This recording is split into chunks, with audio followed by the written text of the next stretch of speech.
Shit. What up there, anime and manga communities? This is your boy chdeaaanime, or chdeaaanime, whatever you want to call me. And today, I'm here to talk about One Piece, chapter 775. Now, this week's chapter of One Piece, I really enjoyed. I like this chapter. Now, I'm sure you guys noticed I'm dressed, so y'all fitted up and shit. I gotta go somewhere, unfortunately, and I need to make this rather quick. So I'm gonna try and make this as quick as possible, and blah, blah, blah. You know the drill. Now, let's go into this. Now, so, as I was saying, I really enjoyed this chapter, and I'm seeing a lot of hate. Well, a lot of hate for the chapter as it is. I thought this was a good chapter. I mean, of all the bullshit chapters we've gotten, this was at least halfway decent. I enjoyed the fight between Frankie and Senior Pink. The Tontadas, I do have to agree with one criticism though. Of all the beastly things that could be happening in this arc right now, the Tontadas get a lot of screen time, and that's annoying because this arc is like so much more should be happening in this arc than it is. Oh, and by the way, One Piece is on a break next week, so you my One Piece guys, you guys won't be seeing me next week. Either way it goes, but it just, this arc has been a disappointment. I know. I'm not gonna sit up here and deny that this has been a very disappointing arc. Yes, it's had its highlights, but it's just been so many subpar chapters, so many filler chapters that it comes to a point where you're kind of like, just, when is this shit going to end? It's 75 chapters now. That's almost 100 chapters for an arc. Are you? Anyways, the chapter. Let me get into the actual review. The chapter starts off with Leo saving Princess Manchuri and all that, and we find out that the princess has a crush on Leo. And Leo is kind of a dick to her because he doesn't necessarily recognize that she has a crush on him. And so it kind of causes this sort of, he thinks that she's crazy and mean because he doesn't understand her feelings, which is kind of funny, I guess. And then we find out that the princess's ability allows her to even heal buildings at the cost of her life, expectancy. So that's kind of cool, but I mean, like I said, she's a walking, talking plot device, so we'll see where she goes from there. Then we get into the Senior Pink and Frankie fight. Now, this fight is good. I enjoyed the fight. Like I keep saying, I enjoyed the fight. It's a very manly, tough fight where they're just taking the hits, and they're taking the hits because as men, they don't want to back down. And so what ends up happening is Senior Pink challenges Frankie to take his strongest attack.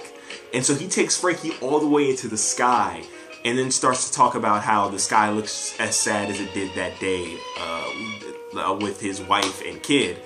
And he slams Frankie on his back, which, as we all know, Frankie's back is the only part of him that isn't a robot.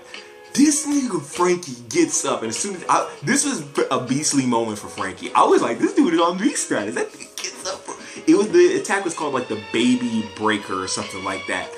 And Frankie gets up, and Senior Pink honors his word and says, "I'll take every one of your attacks if you can survive this backbreaker." And Frankie goes in with his iron Frankie boxing and takes Senior Pink out.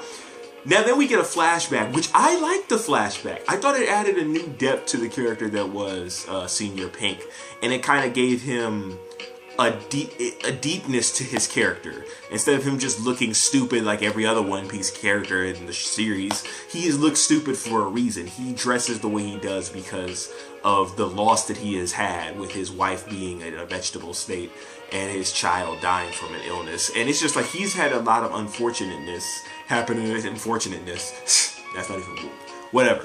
Unfortunate situations occur in his life. And this has caused him to dress the way he did because it made his wife, who is in a vegetable state, smile. So he doesn't, it's kind of like a remembrance of her.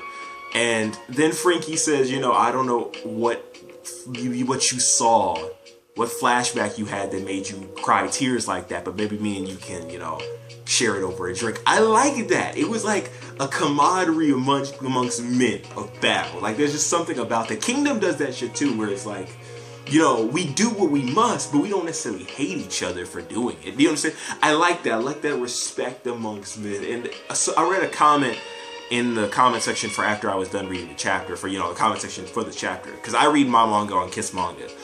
And one of the people there said, in the Western culture, we tend to say it's unmanly for men to cry. But in Eastern culture, it seems like it makes you a true man when you can show that sort of emotion, which I agree with the Eastern side. I don't feel like, you know, men have to just hold it all in and all that stupid shit, because that's how you get stupid problems and dumb shit like that. You have to release these emotions and things because they're there for a fucking reason. I'm not saying be an emotional sap, but I'm saying you get what I'm saying. Either way it goes, I enjoyed that little theme in there. I enjoyed this chapter of One Piece. I can genuinely say this was a good chapter of One Piece. Fuck what anyone else has to say. I enjoyed it. After subpar pieces of shit, we at least get something good. I liked it. So either way it goes, man, I'm gonna go ahead and sign out now. This video is going on longer than I thought it was. So I'm gonna go ahead and sign out. This is your boy chdeaaanime signing out. Please be sure to rate, comment, subscribe, do the things that the life that thrive, and I will catch you on the flip. It has been golden. Peace out, anime and manga communities.